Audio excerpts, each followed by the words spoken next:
Class में कहाँ छूटा था, मैंने आपको एटीपी के बारे में बताया था और इस एटीपी साइकिल के बारे में बताया था।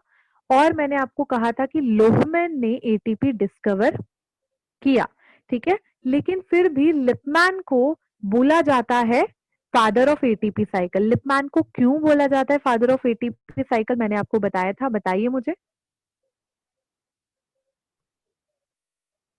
क्योंकि क्या है बच्चों, उसने तो सिर्फ एटीपी के बारे में बताया था, मैंने डिस्कवर करा था। लिपमैन ने बताया था कि एटीपी जो है वो एनर्जी प्रोसेसिंग, उस एनर्जी प्रोसेसिंग प्रॉपर्टी रखता है, मतलब इसके अंदर से हम एनर्जी निकाल सकते हैं, है ना। एक एटीपी नष्ट होगा तो एनर्जी निकलेगी, इस वजह से father of ATP cycle Lipman को कहा जाता है, ठीक है। चलो, अब ये एटीपी का किस्सा खत्म हुआ और इसका स्ट्रक्चर भी मैंने अच्छे से काफी डिस्कस करा था। ये देखिए, ये रहा एटीपी का स्ट्रक्चर, ठीक है। जिन लोगों ने लास्ट क्लास में ऐसे सभी आए थे आप लोग, जब भी अटेंडेंस पीक पे हो तो कोई बच्चा स्क्रीनशॉट ले ले, बस इतनी मेहरबानी मुझ पे कर देना, ठीक है। अब हम प्राइमरी और सेकेंडरी मेटाबोलाइट्स की बात करेंगे, क्या होते हैं ये सारी चीजें देखते हैं। प्राइमरी एंड सेकेंडरी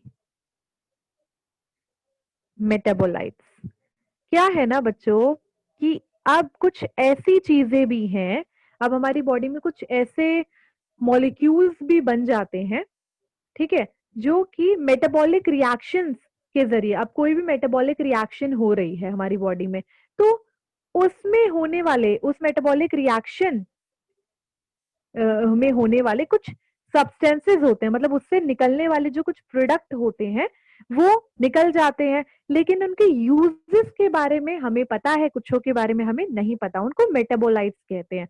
तो ये मेटाबोलाइट्स ऐसे सब्सटेंस होते हैं जो किसी भी मेटाबॉलिक रिएक्शन के जरिए हमारी बॉडी में एज अ बाय प्रोडक्ट निकल जाते हैं ना। आपने जैसे रिएक्शंस देखी होगी, normal reaction glucose plus O2 give CO2H2 और एनर्जी, है ना। तो CO2H2O और एनर्जी, ये तीनों एक बाय प्रोडक्ट हैं, लेकिन हमें पता है किस किस का क्या रोल है। लेकिन अब हम उन ऐसे प्रोडक्ट्स की बात करने जाएंगे, करेंगे, जो कि ऐसे प्रोडक्ट्स होते हैं जो किसी भी मेटाबॉलिक रिएक्शन होते समय वो प्रोडक्ट्स जो है फॉर्म हो जाते हैं, उनको मेटाबोलाइट्स कहा जाता है। अच्छा, सबसे पहले हम बात करते हैं प्राइमरी मेटाबोलाइट्स की। ओके, तो सबसे पहले बात करते हैं प्राइमरी मेटाबोलाइट्स। प्राइमरी मेटाबोलाइट्स जो होते हैं बच्चों, इन वाले मेटाबोलाइट्स का स्पेसिफिक फंक्शन होता है, so they have a specific function. Primary metabolites इन्हें इसीलिए कहा जाता है, ठीक है, हम सेकेंडरी वाले भी पढ़ेंगे। तो इनका स्पेसिफिक फंक्शन होता है प्राइमरी मेटाबोलाइट्स का। चलिए इनके कुछ एग्जांपल्स मैं आपको दिखा देती हूँ, जैसे कि प्रोटीन एक हमारा प्राइमरी मेटाबोलाइट है, मतलब प्रोटीन भी किसी मेटाबॉलिक रिएक्शन का प्रोडक्ट हो सकता है ना बच्चों, कि ये निकला और एक प्रोटीन भी निकल गया, है ना। ऐसे ही अमाइनो एसिड्स, ओके, ऐसे ही कार्बोहाइड्रेट्स, ऐसे ही न्यूक्लिक एसिड, ठीक है, कोई भी न्यूक्लिक एसिड जैसे कि हमारा डीएनए हो गया, ठीक है, और आरएनए हो गया, इसको हम डिटेलिंग नहीं करेंगे, बस आप प्राइमरी मेटाबोलाइट्स याद रखिएगा कि ये होते हैं। Okay, nucleic acids and fats. Okay बच्चों, तो ये प्राइमरी मेटाबोलाइट्स होते हैं, इनका स्पेसिफिक फंक्शन होता है हमारी बॉडी में। ये आपको क्लियर हुआ? किसी को कोई डाउट है इसमें? फिर हम सेकेंडरी मेटाबोलाइट्स पे चलते हैं। चलो, किसी को कोई डाउट नहीं है। अब हम बात करते हैं सेकेंडरी मेटाबोलाइट्स की। सेकेंडरी मेटाबोलाइट्स, ठीक है। सेकेंडरी मेटाबोलाइट्स के बारे में भाई एक ऐसी चीज है कि ये भी लिविंग ऑर्गेनिज्म में प्रोड्यूस होते हैं, ये वाले मेटाबोलाइट भी लिविंग ऑर्गेनिज्म में प्रोड्यूस होते हैं, बट बच्चों इनका कोई स्पेसिफिक फंक्शन नोन नहीं है, मतलब हमें इनका कोई स्पेसिफिक फंक्शन लगा ही नहीं है आज तक, मतलब मिला ही नहीं। चलिए इन ऐसे मेटाबोलाइट्स की बात करते हैं जो पैदा तो होते हैं हमारी बॉडी में, लेकिन हमारी बॉडी में किसी भी लिविंग, हमारी ह्यूमन के अलावा और लिविंग ऑर्गेनिज्म की भी बॉडी में इनका स्पेसिफिक फंक्शन हम नहीं पता कर पाए। चलिए बात करते हैं। पहला मैं बात करती हूं मॉर्फिन की। ठीक है, मॉर्फिन, मॉर्फिन आपने सुना है आप लोगों ने। ठीक है, मॉर्फिन स्पेलिंग देख लेना, अब गलत वलत हो तो सही कर लेना। कैफीन, ओके, एंड कोडीन, इस तरीके के स्ट्रक्चर्स होते हैं। ओके सॉरी, इस तरीके के मॉलिक्यूल्स होते हैं, आपने सुना होगा। मॉर्फिन किस लिए यूज होता है बच्चों, किसी को कोई idea? As a pain killer it is. बिल्कुल, एज अ पेन किलर। कब यूज करते हैं? ड्यूरिंग सर्जिकल ऑपरेशन, है ना। ऐसी कैफीन्स आपको कहाँ मिल जाएगा? किसी भी कॉफी बीन में, है ना, और टी प्लांट में आपको कैफीन, ऐसी कोडीन भी एक ऐसी केमिकल सब्सटेंस है।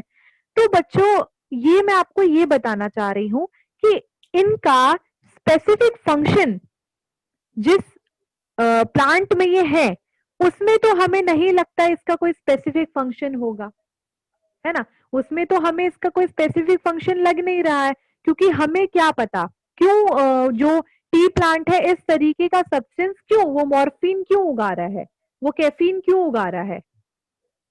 ठीक है, तो उस लिविंग ऑर्गेनिज्म में, उस पर्टिकुलर ऑर्गेनिज्म में उस पदार्थ का, इस पदार्थ का फंक्शन हमें नहीं पता चल रहा है, ये एक सेकेंडरी मेटाबोलाइट है। जबकि इस चीज का हमने कहीं और फंक्शन देखा, भाई कैफीन इस चीज में, उस चीज में यूज होता है, मॉर्फिन इस चीज में, लेकिन उस प्लांट, पर्टिकुलर प्लांट उसको नहीं यूज कर पाता। ठीक है, तो ये एक एक सेकेंडरी मेटाबोलाइट है विद हम इसका स्पेसिफिक फंक्शन नहीं पता उस प्लांट में। नेक्स्ट हम बात करते हैं निकोटीन की।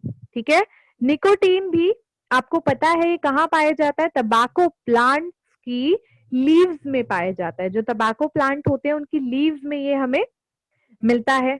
ओके, तो तंबाकू प्लांट की लीफ में ये हमें मिलता है। अब क्या है कि इसका एक स्पेसिफिक फंक्शन तंबाकू नहीं डिफाइन हुआ है।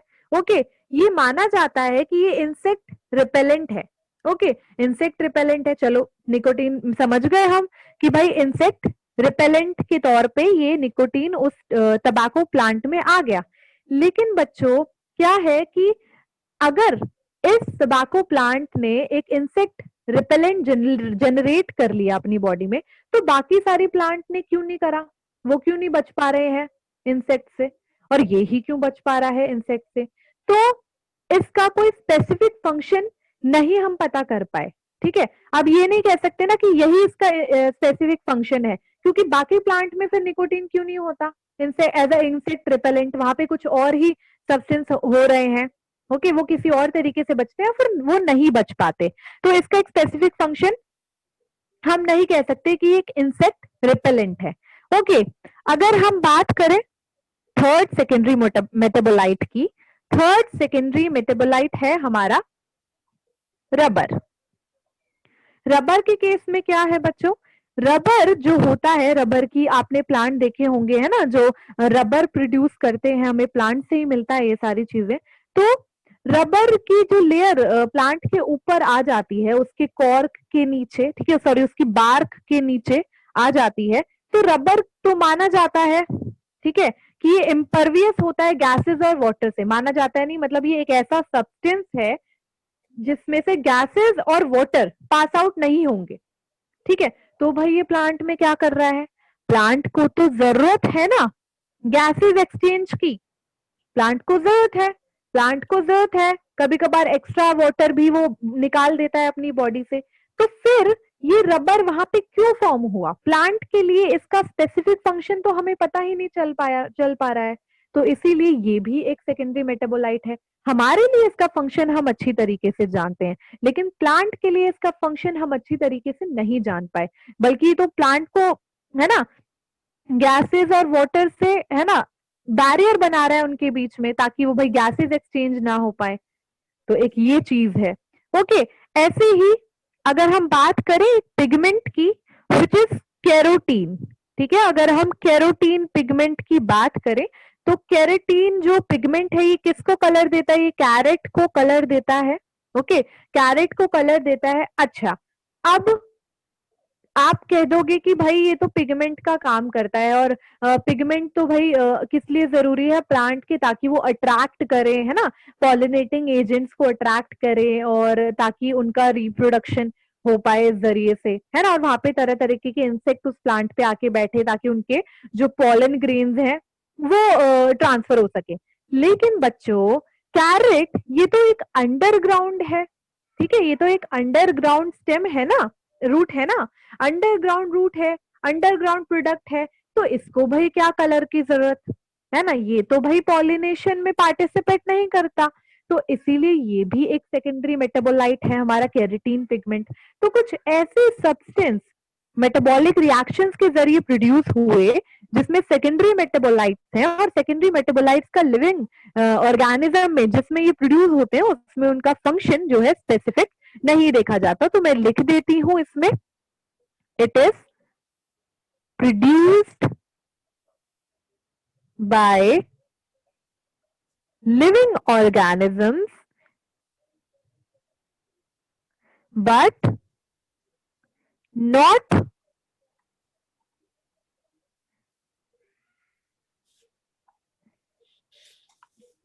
but its function is not known, ये लिख दो, but its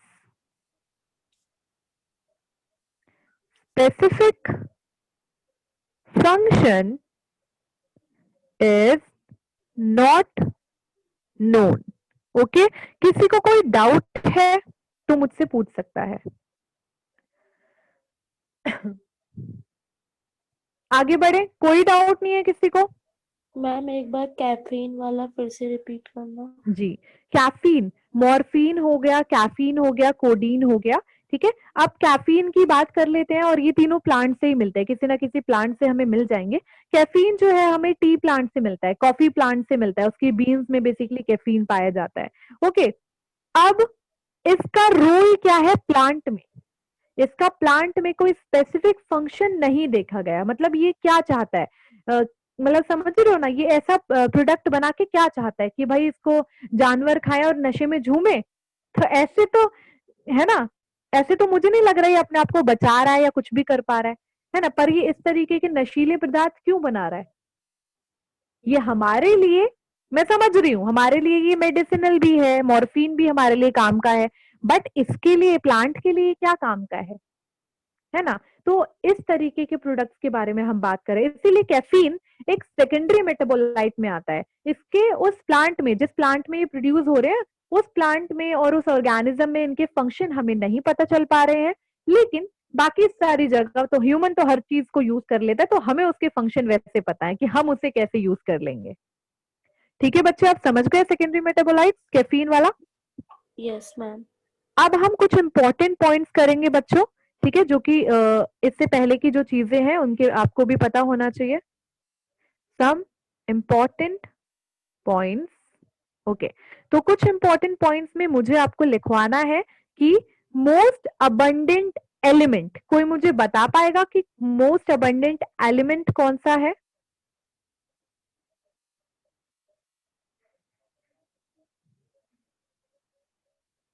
ठीक है, सो मोस्ट अबंडेंट एलिमेंट है बच्चों कैल्शियम, ठीक है, कैल्शियम मोस्ट अबंडेंट एलिमेंट है। नेक्स्ट की हम बात करें, अगर मोस्ट अबंडेंट एलिमेंट की ही बात करें, पर पूरे सेल्यूलर पूल में, ओके, सेल्यूलर पूल से मेरा क्या मतलब है? अच्छा, कोई मुझे बता पाएगा सेल्यूलर पूल? क्लास के चैप्टर के स्टार्टिंग में ही बात हुई थी इसके बारे में। कौन सा सेल्यूलर पूल? सेल्यूलर पूल, हाँ मैम, जिस सेल में बायोमोलिक्यूल्स प्रेजेंट होते हैं। वेरी गुड, सेल में जो सारे बायोमोलिक्यूल्स प्रेजेंट होते हैं उसको हम क्या कहते हैं? सेल्यूलर पूल कहते हैं। तो अगर हम बात करें मोस्ट अबंडेंट इन सेल्यूलर पूल, एलिमेंट की मैं बात कर रही हूँ, मोस्ट अबंडेंट एलिमेंट, ठीक है। तो एलिमेंट में जब मैंने आपको वहां पढ़ाया था, तो मैंने आपको सारी चीजें जैसे कि बड़े बड़े मॉलिक्यूल्स, माइक्रो और मैक्रो के बारे में बताया था, लेकिन एलिमेंट्स की चर्चा नहीं हुई है। तो मोस्ट अबंडेंट एलिमेंट जो है बच्चों सेल्यूलर पूल में, वो है पोटेशियम। ओके, तो पोटेशियम को आप याद रख सकते हैं, सेलुलर पोल में मोस्ट अबंडेंट एनिमल है, वो एनिमल कह रही हूँ, एलिमेंट है। ओके, चलिए अगर हम बात करें तो अब बच्चों ये इंपॉर्टेंट चीजें हैं। ओके, ये आपको डायरेक्ट क्वेश्चन आ सकते हैं इससे। Most abundant element in body fluid,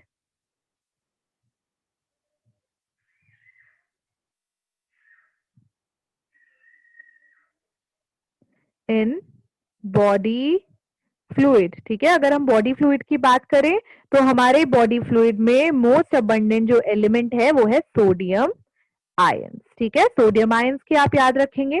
now most abundant protein in living world, Priyanshu बताएंगे। एनिमल वर्ल्ड, हाँ जी, कोलेजन मैम। प्रियांशु याद करके बताओ, तुमने ही मुझे एनिमल बताया था वर्ल्ड एक बोल रहा हूँ बार ना मैम, हमारे, नहीं animal living plant. World, living world, living, बताइए। रूबिस्को होगा मैम, चर्चा हुई थी इस बारे में। रूबिस्को। रूबिस्को, बिल्कुल ठीक है, तो मैम मैं कंफ्यूज रूबिस्को। प्लांट में रूबिस्को है और एनिमल वर्ल्ड में तो मैम कोलेजन है। हाँ बच्चे, अगर आप एनिमल्स की बात करोगे ना तो वहां पे कोलेजन है। अगर आप लिविंग वर्ल्ड की बात करोगे जहां पे एनिमल प्लांट ये छोटे मोटे लोकल वोकल हम कुछ नहीं देख रहे, जब हम लिविंग वर्ल्ड की बात कर रहे हैं तो वहां पे रूबिस्को है। रूबिस्को मोस्ट अबंडेंट प्रोटीन है बच्चों लिविंग वर्ल्ड में, ठीक है। बिल्कुल, प्रियांशु ने इसकी बात करी थी जब हम एक चैप्टर कर रहे थे, इससे पहले वाला शायद सेल वाला चैप्टर कर रहे थे या फिर यही वाला, मुझे याद नहीं है। ओके, इसका फुल फॉर्म है, फुल फॉर्म लिख लीजिए, बताइए, प्रियांशु भी बता दीजिए। चलो मैं बता देती हूँ। रूबिलोज बाइफॉस्फेट आगे, कोएंजाइम, नहीं, कार्बोक्सिलेज, कार्बोक्सिलेज। कार्बोक्सिलेज, फिर ऑक्सीजनेस फुल एंजाइम, फॉर्म तो याद ठीक नहीं है। तो करी थी मैम मैंने चैप्टर में, मैंने पढ़ा था कोई चैप्टर नहीं, इसमें। अब याद कर लेना। राइबोलोज, biphosphate, carboxylase, oxygenase enzyme. Okay बच्चों, इसका बहुत इंपॉर्टेंट रोल होता है किसमें, फोटोसिंथेसिस में इंपॉर्टेंट रोल होता है, ठीक है। अगर हम बात करें आगे, ठीक है, मोस्ट अबंडेंट प्रोटीन इन एनिमल्स की, तो अब बताएंगे Priyanshu. Ma'am collagen. Very good बच्चे, ठीक है। तो मोस्ट अबंडेंट प्रोटीन इन एनिमल्स, ठीक है। तो अभी हमने टिश्यू चैप्टर भी खत्म करा है और आपने कितनी बार कोलेजन का नाम सुना होगा, वहां पे कोलेजन फाइबर, कोलेजन फाइबर, इसमें कोलेजन फाइबर होते हैं, यहाँ लगे होते हैं, वहां लगे होते हैं, कितनी बार मैंने आपको बताया। तो बच्चों ये मोस्ट अबंडेंट प्रोटीन है एनिमल्स के केस में।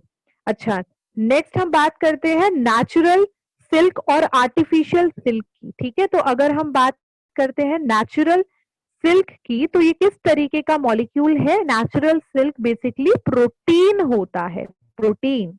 ओके, अगर हम बात करें आर्टिफिशियल सिल्क की,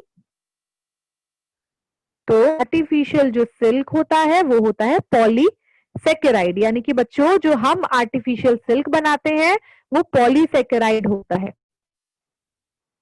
और जो नेचुरली, ठीक है, कौन नेचुरली जो सिल्क हमें सिल्क वॉर्म से वहां से ऑब्टेन होता है वो एक तरीके का प्रोटीन होता है। तो ये आपको चीजें पता होनी चाहिए, कुछ इंपॉर्टेंट पॉइंट से चैप्टर से रिलेटेड। किसी को कोई डाउट है इसमें, आगे बढ़ते हैं वरना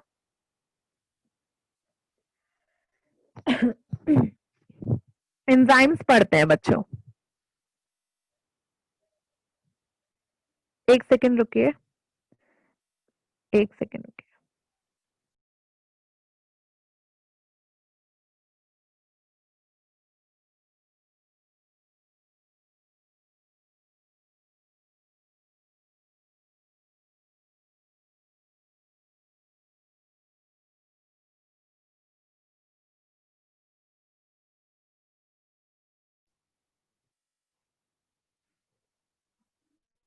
आवाज आ रही है मेरी आप लोगों को? आवाज आ रही है? Yes ma'am. ओके, अब एंजाइम्स की बात कर रहे हैं बच्चों, तो चलो शुरू करते हैं एंजाइम्स को। डिस्कवरी किसने करी थी, सबसे पहले डिस्कवरी की बात करते हैं। सो एंजाइम्स की डिस्कवरी करी थी लुइस पास्चर ने। तो डिस्कवरी थी बाय लुइस पास्चर। ओके, तो लुइस पास्चर ने इसकी डिस्कवरी करी थी और उसने क्या नाम दिया था? तब उसको पता नहीं था ना कि ये क्या चीजें हैं, तो उसने एंजाइम नाम नहीं दिया था, उसने नाम दिया था, ही कैटलिस्ट। कॉल्ड, नहीं कैटलिस्ट नहीं, उसने फर्मेंट कहा था बच्चे, फर्मेंट। ओके, तो उसने फर्मेंट्स कहा था एंजाइम को, कि फर्मेंट्स होते हैं भाई कुछ, और ये ऐसे ऐसे वर्क करते हैं। तो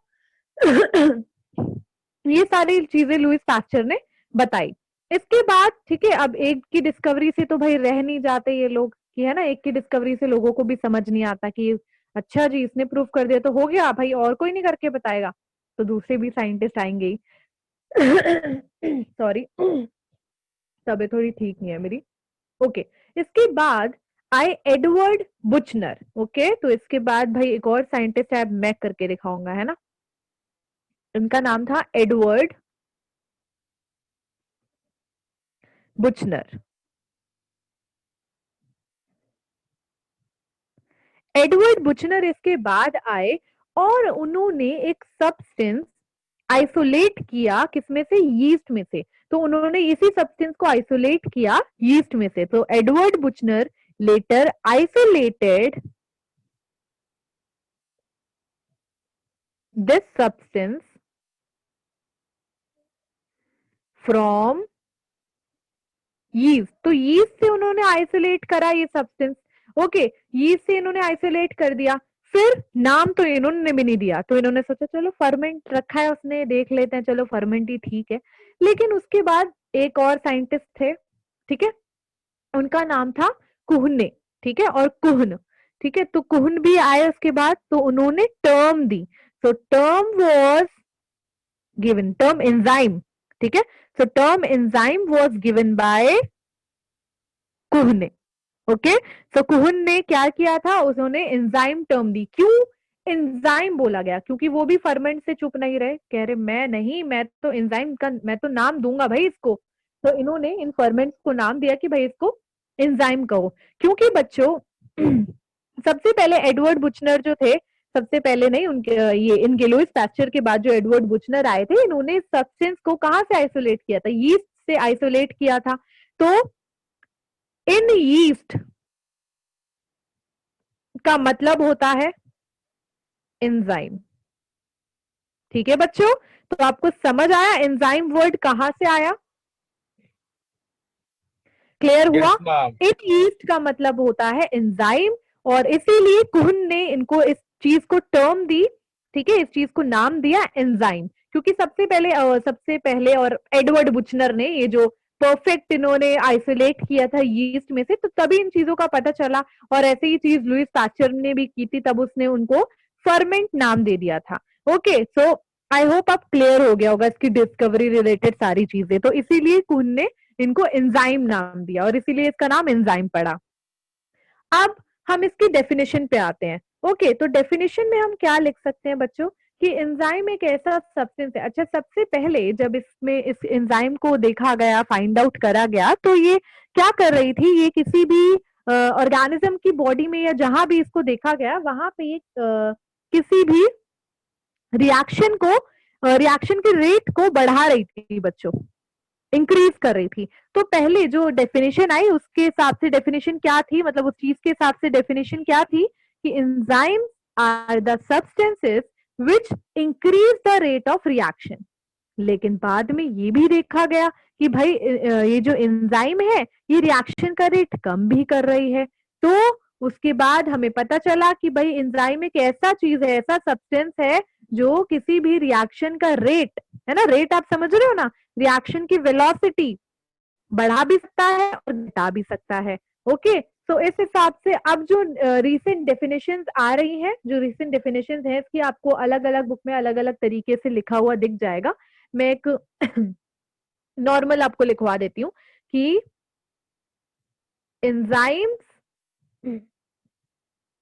आर substances which change, तो हम चेंज कह देंगे बच्चों, ठीक है, which change the rate of reaction, जो किसी भी रिएक्शन का रेट चेंज कर देता है, ठीक है, या तो वो डिक्रीज कर देगा, ठीक है, एज वेल एज वो इंक्रीज भी कर सकता है। ठीक है, आप इंक्रीज और डिक्रीज देख रहे हो मैं कैसे लिख रही हूँ, ऐसे आप लिख सकते हो।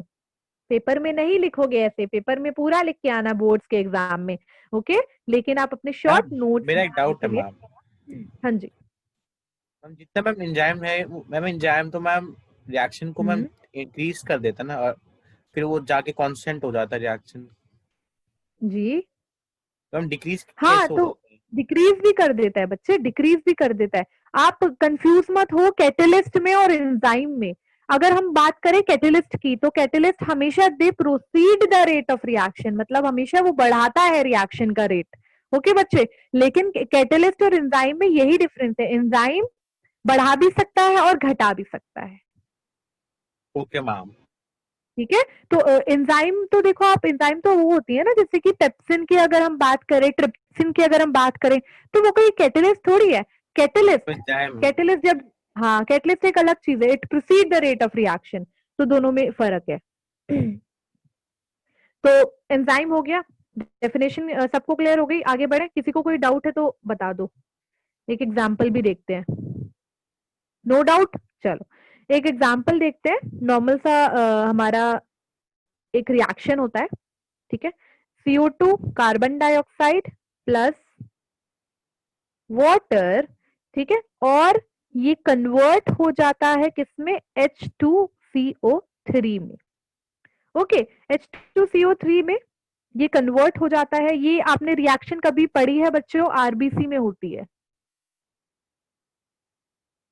चलो नहीं पढ़ी तो अच्छे से मैं आपको, जब हम चैप्टर करेंगे बॉडी फ्लूइड्स एंड सर्कुलेशन, तब मैं आपको इसके बारे में भी अच्छे से समझाऊंगी, ओके। अभी आप ये रिएक्शन एक बार ऐसे ही याद रखो, ठीक है। ये दोनों मिला के ये बनता है, और आपको भी पता है कि आपने केमिस्ट्री पढ़ी है, तो ये दोनों मिला के यही बनेगा, ठीक है। तो ये दोनों मिला के ये बन रहा है। अब सबसे पहले हम बात करते हैं in the absence of enzyme, in absence of enzyme. भाई अभी कोई एंजाइम नहीं है, फिर भी ये दोनों मिला के तो यही बनेगा ना, चाहे एंजाइम हो या चाहे एंजाइम ना हो। लेकिन फर्क क्या है, तो अभी एंजाइम नहीं है, तो कितने मॉलिक्यूल, अगर ये दोनों मिलके ये बना रहे हैं, तो कितने मॉलिक्यूल अभी ये बना पाएंगे, तो अभी ये 200 मॉलिक्यूल बना पा रहे हैं, कितने पर आवर, दो, एक घंटे में 200 मॉलिक्यूल बन जाते हैं, ठीक है। वैसे ही अगर मैं बात करूं एंजाइम की प्रेजेंस में, वापस से सेम रिएक्शन, H2CO3, ओके। अब मैंने भाई एंजाइम डाला, कौन सा एंजाइम डाला, एंजाइम मैंने कुछ ऐसा डाला जिसको कार्बोनिक एनहाइड्रेस कहते हैं, एनहाइड्रेस, आपने कभी सुना हो तो, कार्बोनिक एनहाइड्रेस। तो अगर मैं इसमें कार्बोनिक एनहाइड्रेस डालूंगी, तो कार्बोनिक एनहाइड्रेस कैसी है बच्चों, ये फास्टेस्ट एंजाइम होती है, ये भी आप याद रखना, इंपॉर्टेंट है बहुत भाई, फास्टेस्ट है ये एंजाइम, फास्टेस्ट माना जाता है इस एंजाइम को। अगर मैंने इसमें कार्बोनिक एनहाइड्रेस डाल दिया, अब क्या है, अब एंजाइम है, तो ऊपर मैं लिख देती हूँ प्रेजेंस ऑफ एंजाइम, एंजाइम की प्रेजेंस में। अब बच्चों कितने मॉलिक्यूल बनेंगे, अब मॉलिक्यूल बन रहे हैं 6 लाख पर आर, ठीक है। तो पर आर 6 लाख मॉलिक्यूल बन रहे हैं एंजाइम की प्रेजेंस में। एंजाइम की एब्सेंस में 200 मॉलिक्यूल बन रहे थे, ठीक है। प्रोडक्ट और क्या बोलते हैं कि जो हमने चीजें डाली है, ठीक है, और जो चीजें हमें मिली हैं, वो चीजें पहले भी वही थी और आगे भी वही है, लेकिन हमने एंजाइम डाली दूसरी वाली चीज में, और यहाँ पे एंजाइम ने क्या किया, it enhances the rate of reaction, it enhances the rate of reaction. कैसे करा वो मैं भी आपको जस्ट बताऊंगी। ये रिएक्शन का रेट क्या करते हैं, ये रिएक्शन का रेट बढ़ा देते हैं। अब कैसे बढ़ा देते हैं रिएक्शन का रेट, उस पर चर्चा करते हैं। यहां तक किसी को डाउट है बच्चों, कोई, बहुत मजा आने वाला, आगे मैं अच्छे से आपको बताऊंगी कैसे बढ़ाते हैं वो, ओके। किसी को कोई डाउट नहीं है, आगे बढ़े, ओके। चलिए अब हम बात करते हैं एनहांसमेंट में क्या रोल है, ठीक है, role of enzyme in enhancement of reaction, reaction का रेट बढ़ाने में एंजाइम का क्या रोल होता है। चलो बच्चों शुरू करते हैं। तो क्या है कि भाई यहाँ पे कुछ मॉलिक्यूल्स हैं, है ना, ये रहे हमारे कुछ मॉलिक्यूल्स, ये रहे 1, दिस इज सेकेंड, 2, 3, बहुत सारे मॉलिक्यूल हैं जिनका प्रोडक्ट बनेगा आपस में, है ना, ये बॉन्ड बनाएंगे और आपस में प्रोडक्ट बनेगा, यहाँ पे फॉर्म होगा। इतने सारे मॉलिक्यूल हैं। अब क्या है कि मॉलिक्यूल में, एक सेकंड रुको, यहाँ पे बस एक सेकंड रुको, एक सेकंड बच्चों।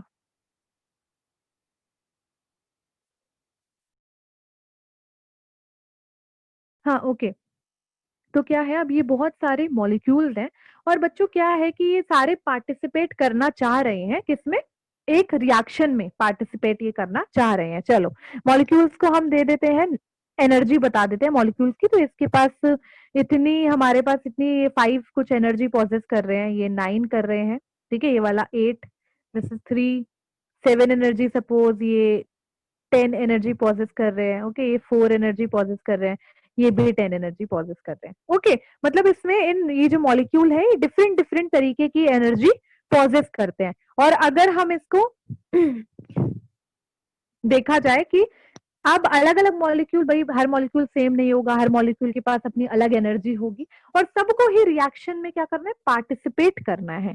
अगर मैंने रिएक्शन करना चाहा तो मुझे प्रोडक्ट चाहिए, मुझे प्रोडक्ट मिलेंगे, कितने मिलेंगे वो देखते हैं। क्योंकि हर रिएक्शन का क्या होता है ना बच्चों, हर रिएक्शन का एक एक्टिवेशन एनर्जी का बार होता है, ओके, आप समझ रहे हो कि एक एक्टिवेशन एनर्जी का बार होता है कि भाई इतने ही एक्टिवेशन एनर्जी वाले मॉलिक्यूल इस रिएक्शन में पार्टिसिपेट कर सकते हैं, ठीक है। तो इसमें क्या है, सपोज अगर मैं बात करूं, स्क्रीन सबको दिखाई दे रही है? Yes ma'am. ओके, तो अब ये मॉलिक्यूल्स हैं भाई, इनके पास एक पर्टिकुलर एनर्जी है। सपोज इनके पास ना, ये स्टूडेंट है और इनके पास पैसे हैं कि भाई मेरे पास तो इतने पैसे हैं, मेरे पास तो इतने पैसे हैं, किसी के पास 5 है, किसी के पास 9 है, किसी के पास 8 है, 7 है, 10 है, ठीक है।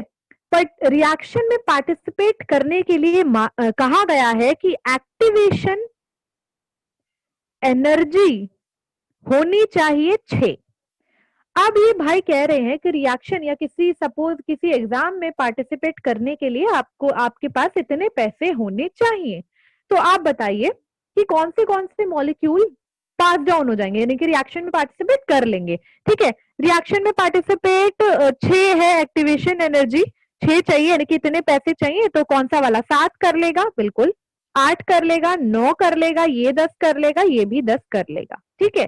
तो कितने प्रोडक्ट यहाँ पे हमें मिल जाएंगे, यहाँ पे हमें 1, 2, 3, 4, 5, हमें 5 प्रोडक्ट यहाँ पे मिल जाएंगे। कितने प्रोडक्ट मिले, 5 प्रोडक्ट मिले। तो बच्चों क्या है कि हर किसी रिएक्शन में पार्टिसिपेट करने के लिए एक बार होता है ना, कि भाई आपको इस बार को क्रॉस करना पड़ेगा, तभी आप पार्टिसिपेट करके प्रोडक्ट बना सकते हो। लेकिन यहाँ पे क्या है, रह कौन गया बेचारे हमारे, तो बेचारे हमारे 5, 4 और 3 तो मुंह लटका के बैठ गए, शायद ये बेचारे SC, ST, OBC से आते थे, है ना। तो अब क्या हुआ, अब मैंने डाल दी इसमें एंजाइम, ठीक है। अब मैंने सपोज इसमें एंजाइम डाल दी बच्चों। जब मैंने इसमें एंजाइम डाली तो क्या होगा, एंजाइम कौन है, एंजाइम गवर्नमेंट है, गवर्नमेंट का रूल आया कि भाई अब सबको हम कैसा अधिकार देंगे, सामान्य अधिकार देंगे। तो 5, 3 और 4 भी खुश हो गए कि भाई अब तो हमें भी मौका मिलेगा रिएक्शन में पार्टिसिपेट करने का, ठीक है। इससे पहले तो भाई 9, 8, 7 और ये जो 10 वाले थे ये बड़े खुश हो रहे थे कि अच्छा है ना, ये लोग पीछे रह गए, लेकिन अब सबको सामान्य मौका मिलेगा। तो अब मैंने एंजाइम डाल दी।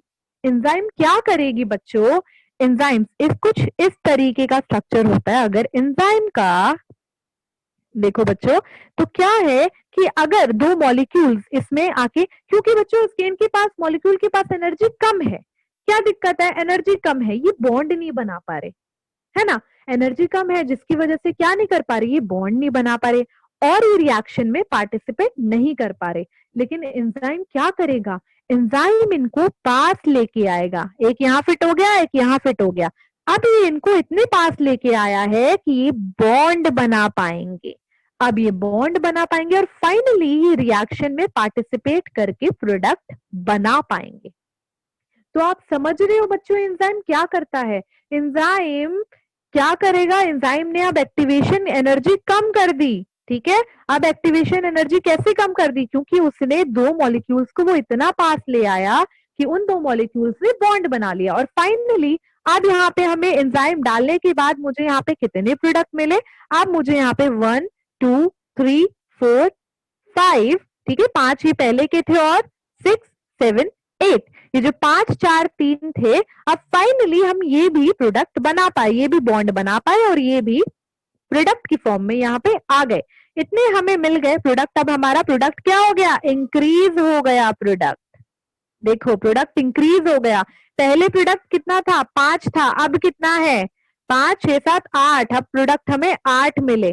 समझ रहे हो। तो एंजाइम क्या करती है, एंजाइम एक्टिवेशन एनर्जी को कम करती है। पहले एक्टिवेशन, पहले क्या बोलते हैं, एग्जाम में बैठने के लिए कितने पैसे चाहिए थे, 6 रुपए चाहिए थे, लेकिन अब एग्जाम में बैठने के लिए ये जो एंजाइम आई, गवर्नमेंट आई, इसने क्या कर दिया, इसने ये पैसे कम कर दिए। इसने ये पैसे कम कर दिए, कितने कर दिए, जो सबसे छोटा वाला बंदा था 3, अब इसने ये पैसे 3 कर दिए।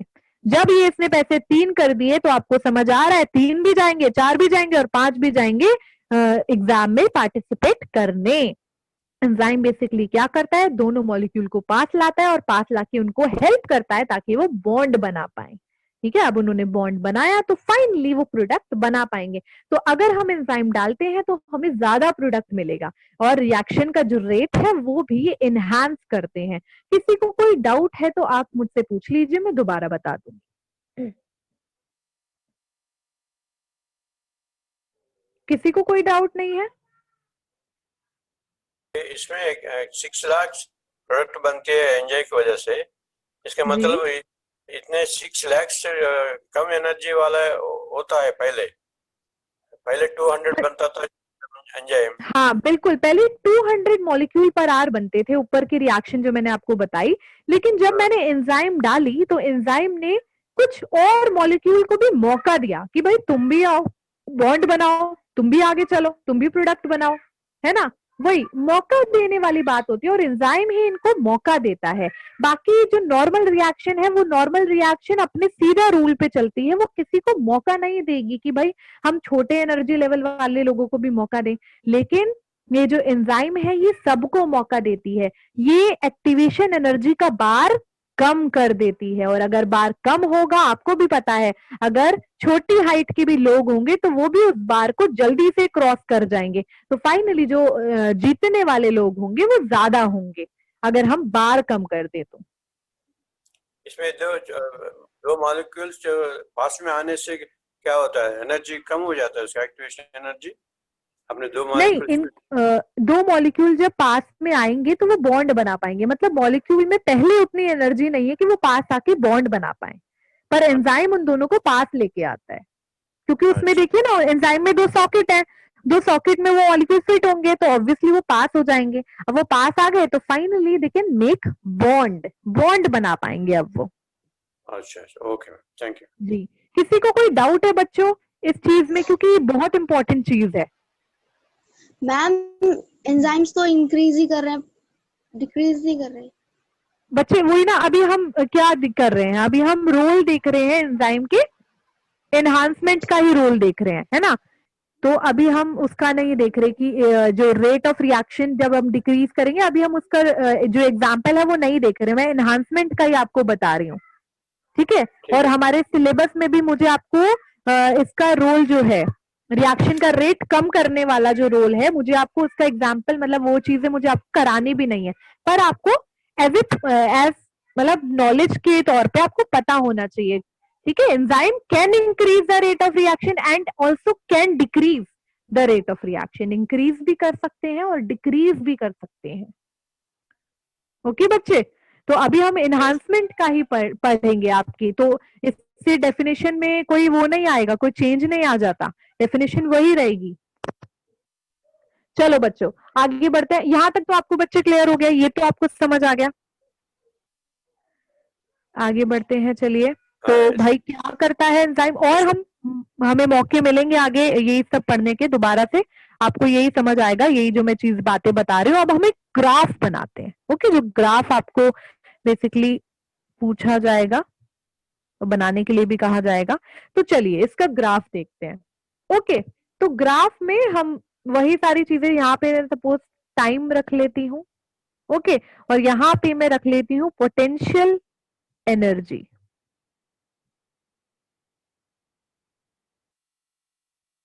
ओके बच्चों, तो यहाँ पे मैंने टाइम रख लिया और पोटेंशियल एनर्जी रख लिया, कि मतलब इस टाइम में और इतनी एनर्जी पॉजेस करते हैं मॉलिक्यूल, और फिर उसका मतलब कैसे जो है एंजाइम का रिएक्शन रेट कैसे होता है, कैसे जाता है, कब इंक्रीज होता है, कब डिक्रीज होता है, तो वो हम देखेंगे बच्चों, ठीक है। देखते हैं।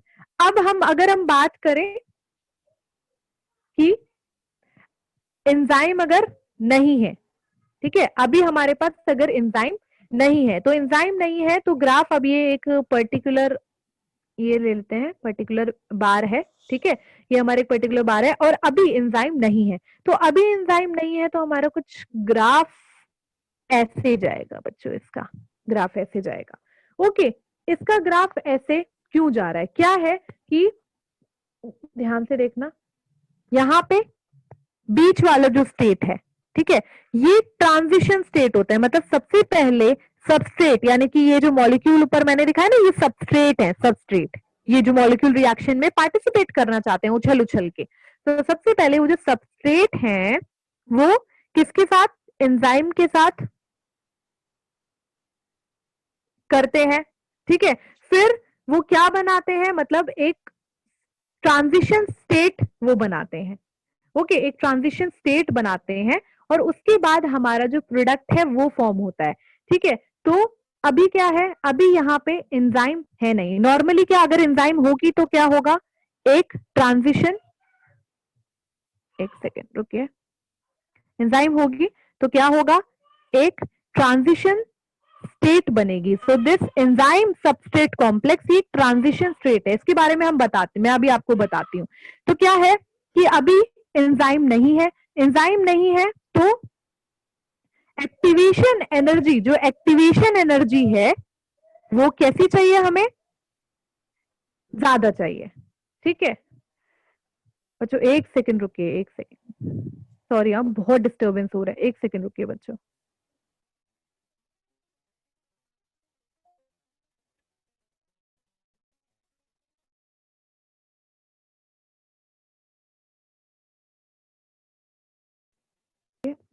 जी मैं क्या कह रही थी कि अभी क्या है, ये वाली जो चीज, ये वाला जो मैंने अभी ग्राफ ये वाला बनाया है, जो कर्व मैंने बनाया है, ये क्या है, ये एक, ये वाला ऐसा कर्व है जब अभी हमारे पास एंजाइम नहीं है।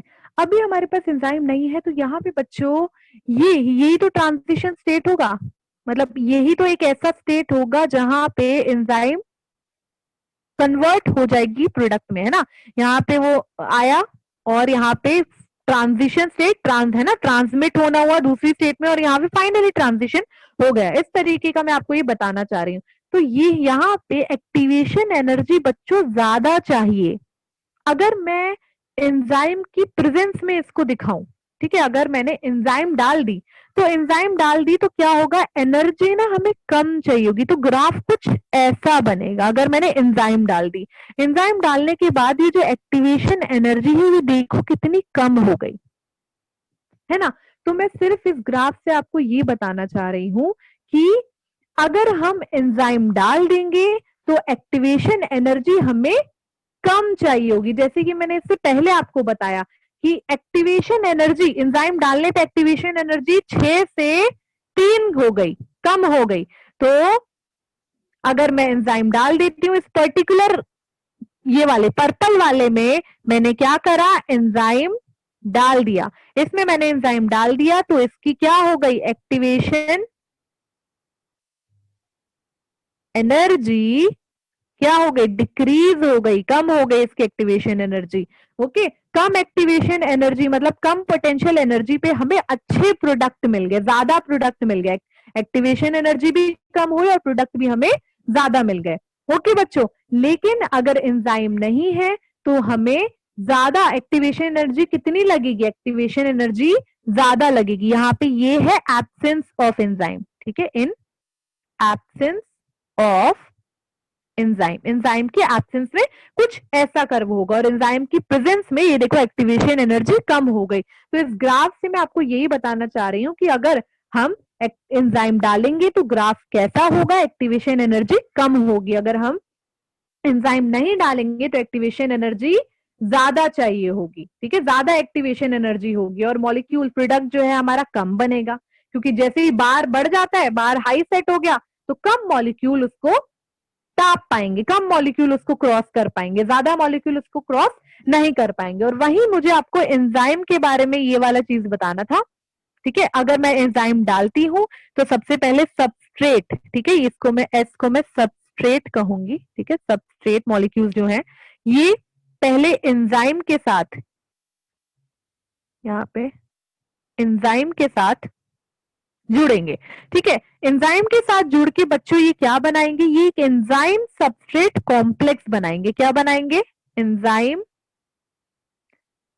Substrate complex. ओके, जैसे कि मैंने यहां बताया था बच्चों, ध्यान से देखना, यहां बताया था ये जो कॉम्प्लेक्स बन रहा है ये एक एंजाइम सबस्ट्रेट कॉम्प्लेक्स है। ओके बच्चों, तो क्या ये परमानेंट है, ये टेम्पररी है बच्चों, ये टेम्पररी होता है, क्योंकि आपको पता है जब ये बॉन्ड बनवा देगा ना एंजाइम इससे, तब ये इसको छोड़ देगा और ये कॉम्प्लेक्स जो है ये पूरा ऐसे टूट जाएगा। मतलब आगे जब हम लॉक इन की मॉडल पढ़ेंगे, अभी जस्ट पढ़ने जा रहे हैं, तो उसमें मैं आपको बताऊंगी कि एंजाइम ऐसे इनको अटैच करवाएगा, देन वो उसको एक कॉम्प्लेक्स बनाएगा। ये ट्रांजिशन स्टेट है, कॉम्प्लेक्स बनेगा और फाइनली इसके बाद क्या होगा, इसके बाद प्रोडक्ट बनेगा, ठीक है। प्रोडक्ट हमारा बन गया और एंजाइम अलग हो जाएगी, ठीक है, एंजाइम अलग हो जाएगी और वो क्या हो जाएगी, एंजाइम रिलीज हो जाएगी, रिलीज हो जाएगी। तो एंजाइम की प्रेजेंस में कुछ इस तरीके की रिएक्शन होती है सबस्ट्रेट और एंजाइम के बीच, कुछ इस तरीके से वो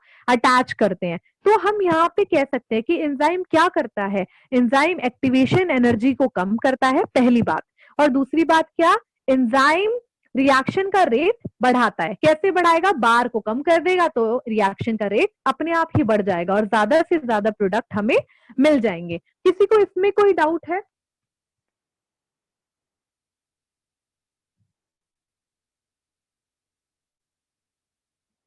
ठीक है, ये प्रेजेंस ऑफ एंजाइम है, ठीक है। यहाँ पे एंजाइम हमने डाली है, यहाँ पे एंजाइम हमने, इस वाले में एंजाइम हमने नहीं डाली है, तो देखो यहाँ पे एक्टिवेशन एनर्जी ज्यादा है। ओके, तो यहाँ पे 2 लाइन हम इसमें लिखेंगे कि एंजाइम इस तरीके से, जो मैंने आपको सारी चीजें बता दी, helps in enhancing the rate of reaction, ठीक है। और दूसरा मुझे क्या बताना है, it lowers the activation energy, activation energy को कम कर देगा। अभी भी किसी को डाउट हो तो मुझे पूछ लो, क्योंकि बच्चे ये आपको एक बार में समझ नहीं आता कभी कभी। एक्टिवेशन एनर्जी, एक्टिवेशन एनर्जी क्या है, वो बार है, बार को कम कर देंगे तो ज्यादा से ज्यादा मॉलिक्यूल रिएक्शन में पार्टिसिपेट कर पाएंगे, तो रिएक्शन का रेट बढ़ जाएगा और प्रोडक्ट जो फॉर्म होगा वो ज्यादा फॉर्म होगा।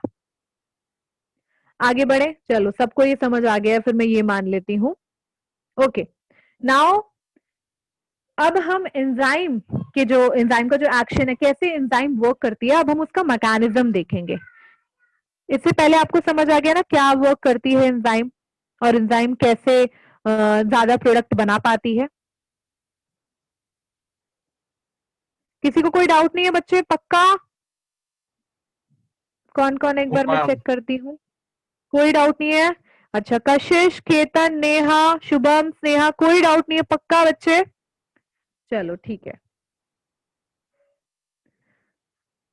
सबसे पहला मैकेनिज्म मैं आपको बताऊंगी, विच इज लॉक इन की मैकेनिज्म। आपने भी पढ़ा होगा, अगर चैप्टर पढ़ा होगा तो आपने पढ़ा ही होगा इसके बारे में, लॉक इन की। एनसीईआरटी में मैम जो इसका मैकेनिज्म उसमें 4 पॉइंट्स में दे रखा है ना उसका हाँ अलग जी, से शायद उसमें 4 पॉइंट्स में अलग से दे रखा है, टैग कर मुझे रखा है ना मैंने मैम।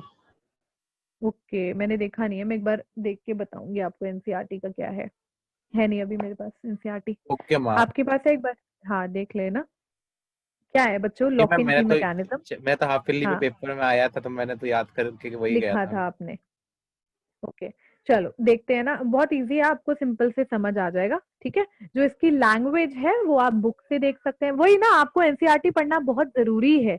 आपको बोर्ड देने, नीट का एग्जाम देना, कुछ भी देना, एनसीईआरटी तो पढ़नी है।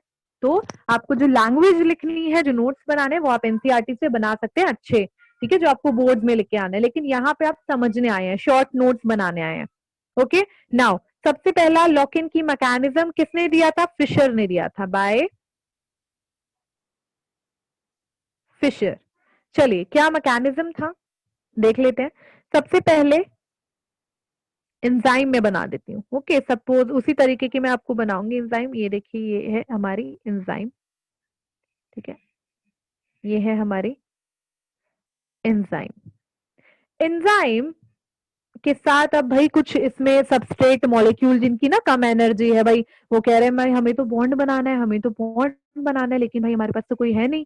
तो भाई ये कहता है सबस्ट्रेट मॉलिक्यूल है ना, बहुत विनती करता है एंजाइम से, भाई हमें भी रिएक्शन में पार्टिसिपेट करना है, हमें भी रिएक्शन में पार्टिसिपेट करना है। तो दो सबस्ट्रेट मॉलिक्यूल है यहाँ पे, first is S1, this is S1 and this is S2। ठीक है, इसके बाद क्या होगा, ये पहला लॉक इन की मॉडल है और इसमें बताया भी है जैसे कि क्या है, लॉक और की वाला मॉडल है ना, कि हर एंजाइम के लिए बच्चों क्या है, हर एंजाइम के लिए स्पेसिफिक सबस्ट्रेट होता है। लॉक इन की मॉडल जैसे कि हर लॉक के लिए एक स्पेसिफिक की होती है। आपके घर का ताला मैं थोड़ी खोल सकती हूँ अपनी चाबी से, आप ही चाबी दोगे भाई। तो वो इसी तरीके का होता है ये एंजाइम और सबस्ट्रेट का रिश्ता, कि भाई हर अलग एंजाइम के लिए अलग सबस्ट्रेट होता है। तो एंजाइम भी बच्चों अलग अलग होती है, अलग अलग सबस्ट्रेट के लिए, तभी तो हम रिएक्शन में एंजाइम्स के नाम अलग अलग लिखते हैं। वरना तो सब में मैं भाई पेल देती कार्बोनिक एनहाइड्रेस, कार्बोनिक एनहाइड्रेस सब में मैं लिख देती ना। पर क्यों हम डिफरेंट डिफरेंट एंजाइम लिखते हैं? क्योंकि स्पेसिफिक एंजाइम होती है स्पेसिफिक सबस्ट्रेट के लिए। चलिए ये दो कोई सबस्ट्रेट है, इनके लिए स्पेसिफिक एंजाइम है। अब क्या होगा, सबसे पहले ये जो इसमें आके, ठीक है, लॉक इन की मॉडल है, तो फाइनली इसके जो खाली स्पेस है इसमें आके ये जो सबस्ट्रेट है वो लॉक हो जाएंगे। चलो तो ये एक यहाँ पे S1 यहाँ आ गया, S1 और S2 यहाँ आ गया, S2 S1 और S2 जैसे ही अब यहाँ पे आ गए तो फाइनली इनको क्या मौका मिल गया, अभी इतनी पास आ गए है ना। और ये बना क्या, पहले तो हम ये लिख देते हैं, ये बना क्या है, ये बना हमारा एंजाइम सबस्ट्रेट कॉम्प्लेक्स। तो ये बना एंजाइम सबस्ट्रेट कॉम्प्लेक्स। ठीक है, आपको पता है ना बच्चों एंजाइम सबस्ट्रेट कॉम्प्लेक्स क्या है, ये टेम्परेरी होता है। ओके, ये टेम्परेरी होता है, आपको पता है, सिर्फ ये बॉन्ड बना पाए इसीलिए बना हुआ है। ठीक है, बाकी ये कोई ऐसे फेविकॉल का मजबूत जोड़ नहीं होता है ना, फेविकॉल का फिर भी टूट जाता है, ऐसे क्या बोलते हैं कि जो उससे ज्यादा जो हेवी ग्लू होती है, मुझे नाम याद नहीं आ रहा, फेविक्विक का जो नहीं होता है ऐसा कोई जोड़ कि भाई ये छूटे ना, परमानेंट नहीं है। तो S1 और S2 फाइनली बॉन्ड बना पा रहे हैं क्योंकि अभी पास आ गए हैं। अब इन्होंने क्या कर लिया, बॉन्ड फॉर्मेशन, बॉन्ड फॉर्मेशन करवा दिया इसने। ठीक है, बॉन्ड फॉर्मेशन करवाने के बाद अब ये कहेंगे भाई अब तो हम अपने घर चले, अब तुम कौन और हम कौन। ठीक है, तो इसके बाद नेक्स्ट में क्या होगा कि एंजाइम जो है वो रिलीज हो जाएगी, ये रही एंजाइम, और प्रोडक्ट फॉर्म हो गया। ठीक है, यहाँ पे फाइनली बॉन्ड बन गया और प्रोडक्ट ये फॉर्म हो गया। ठीक है, ये रहा प्रोडक्ट और ये रहा एंजाइम जो कि रिलीज हो गई काम करने के बाद। ओके, तो इससे हमने लॉक इन की मॉडल से हमने क्या सीखा, इससे हमने ये सीखा भाई एक ताले की एक स्पेसिफिक चाबी होती है, अगर हम उसको दूसरी चाबी से खोलना चाहें तो ऐसा कुछ नहीं होगा तो वर्क नहीं करेगी। Only specific substrate can bind to specific enzyme, ये मॉडल इसीलिए दिया गया। So only specific substrate can bind to specific enzyme। specific substrate specific enzyme से ही bind होते हैं बच्चों। ओके किसी को कोई डाउट लॉक इन की मॉडल में, लॉक इन की मैकेनिज्म में बताइए।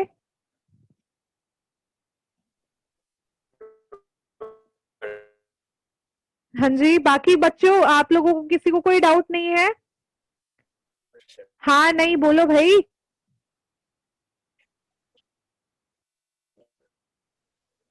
मेरी आवाज आ रही है आप लोगों को? Yes ma'am. Yes, madam. Continuously नहीं, मैं यही बोल रही हूँ, हाँ नहीं बोलो भाई, तुम लोग बोलते ही नहीं हो। Yes yes ma'am. ठीक है कोई डाउट नहीं है किसी को, ओके। अब हम नेक्स्ट मॉडल करते हैं, ठीक है, नेक्स्ट मैकेनिज्म करते हैं which is induced fit mechanism, ठीक है।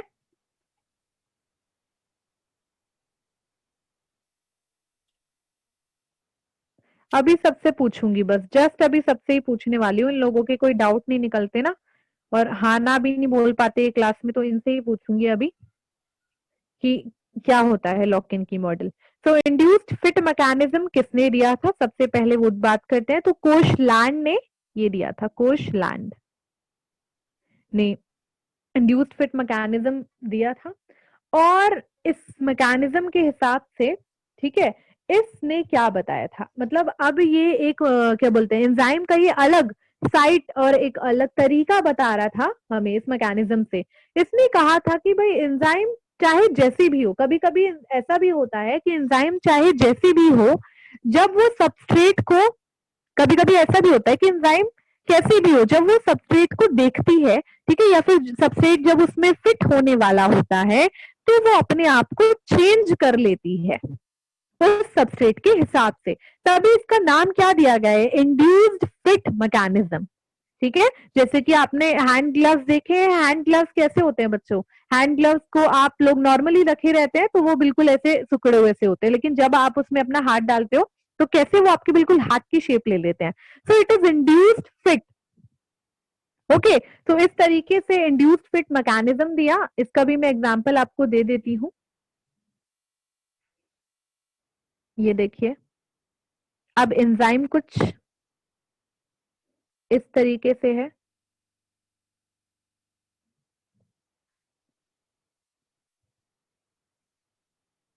ओके। ये एंजाइम है, अब ये इसकी साइट्स हैं, एक्टिव साइट्स हैं, दो एक्टिव साइट्स हैं। अब इसकी क्या है, सबस्ट्रेट आएगा, ये एंजाइम है, अब सबस्ट्रेट आएगा, सबस्ट्रेट ऊपर कुछ इस तरीके का है, ठीक है, और यहाँ पे कुछ इस तरीके का सबस्ट्रेट है, ठीक है। लेकिन साइट आप देख रहे हो डिफरेंट है ना, एक्टिव साइट ऐसी नहीं है जैसा सबस्ट्रेट है, this is S1 this is S2। Then क्या होगा, ये अपने आप को क्या कर लेगी, अपने आप को चेंज कर लेगी, ठीक है बच्चों। और ये ऐसा चेंज नहीं होगा, ये हल्का फुल्का ही चेंज कर पाएगी बच्चों, ये नहीं मतलब आप ये नहीं सोच सकते कि ये बहुत हाई ट्रांसफॉर्मेशन भी कर सकती है, ऐसा नहीं होगा, ठीक है। तो ये कुछ चेंज कर लेगी, मैं आपको दिखा देती हूँ नाउ, ये देखिए, ठीक है। अब इसने कुछ इस तरीके का चेंज कर लिया, और फाइनली यहाँ पे जो सबस्ट्रेट है वो आके देखिए, ये भी बाइंड हो गया और ये वाला भी यहाँ आके बाइंड हो गया, और ये क्या बन गया, कोई मुझे बताएगा इसका क्या नाम है, क्या बना है ये? प्रोडक्ट बनाएंगे और क्या। प्रोडक्ट तो बनाएंगे, ये क्या बना है, ये कॉम्प्लेक्स को क्या कहते हैं? कॉम्प्लेक्स कहते हैं ना। एंजाइम सबस्ट्रेट सबस्ट्रेट कॉम्प्लेक्स, ठीक है। तो यहाँ बना enzyme substrate complex, and then उसके बाद सेम होगा बच्चों। अब बच्चों क्या होगा, जब एंजाइम रिलीज होगी ना, जब छूटेगा छूटेगा ये बॉन्ड बना के, बॉन्ड बनेगा ना, यहाँ पे बॉन्ड तो बनाया नहीं अपन ने, बॉन्ड बना देते हैं, चलो इस कलर से बॉन्ड बना दिया, ये रहा बॉन्ड, ठीक है। जब ये बॉन्ड बना देगा ना, और एक सेकेंड बच्चों। जब ये बॉन्ड बना देगा ना तो ये अपनी ओरिजिनल शेप में आ जाएगा बच्चों। ठीक है, ये देखो इसकी ओरिजिनल शेप। नहीं, मैंने तो कुछ गड़बड़ी कर दी, रुक जाओ। ठीक है, ये अपनी ओरिजिनल शेप में आ जाएगा, ये देखिए। ठीक है, अब ये अपनी ओरिजिनल शेप में आ गया और ये फाइनली हमारा यहाँ पे प्रोडक्ट बन गया।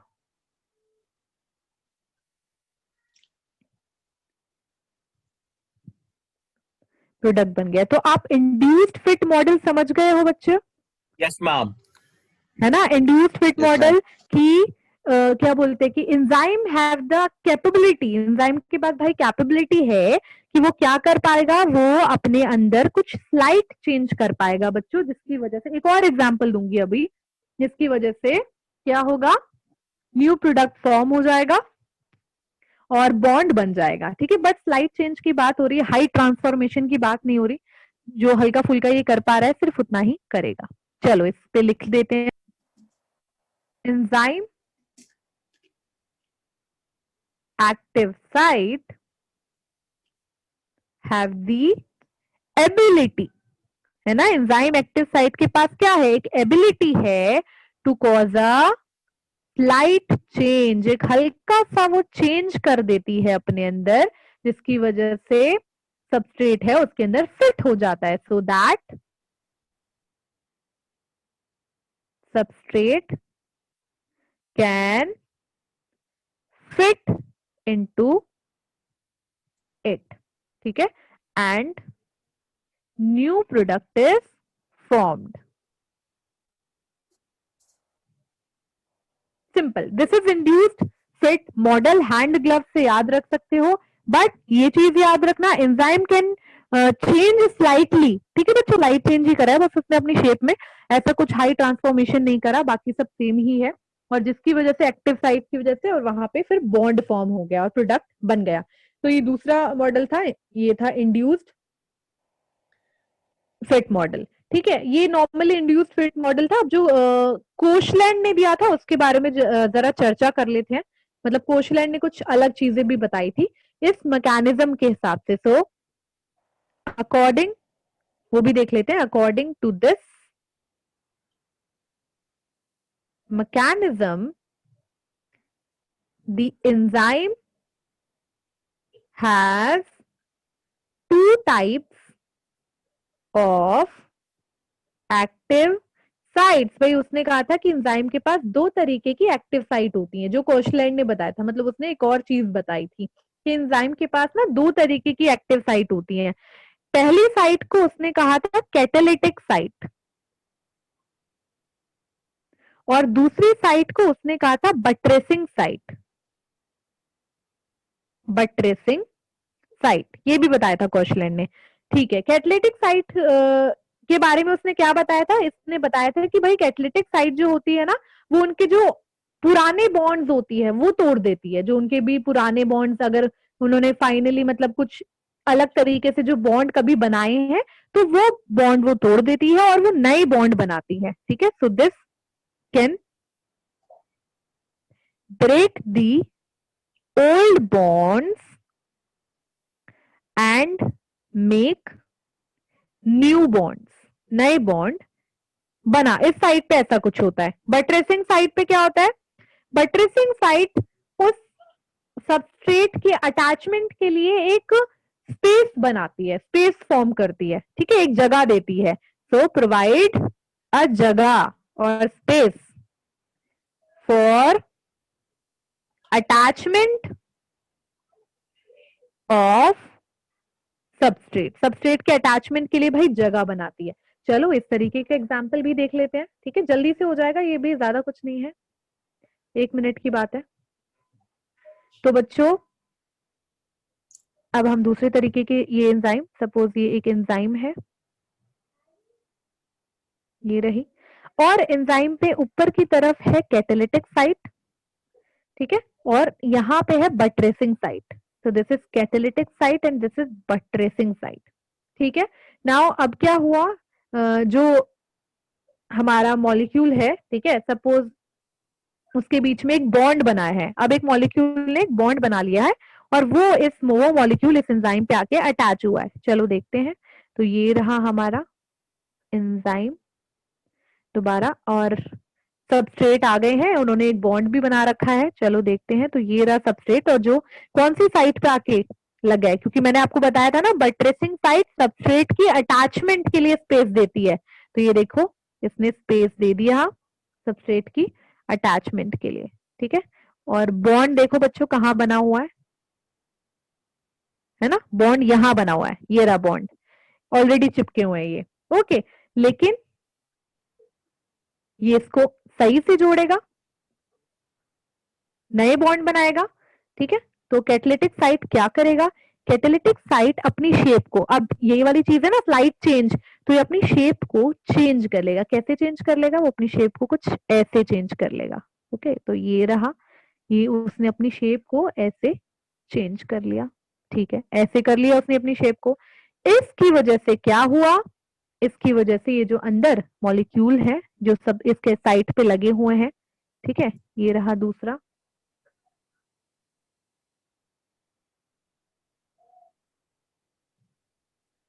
ये दोनों लगे हुए हैं।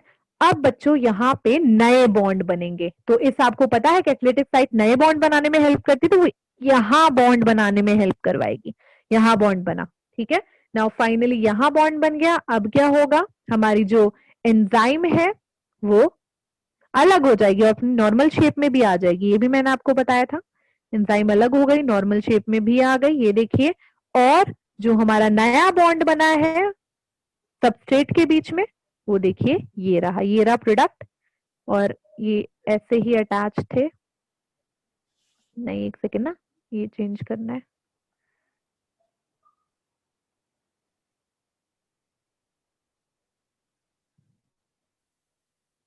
और ये रहा इसके बीच में नया बॉन्ड, ठीक है।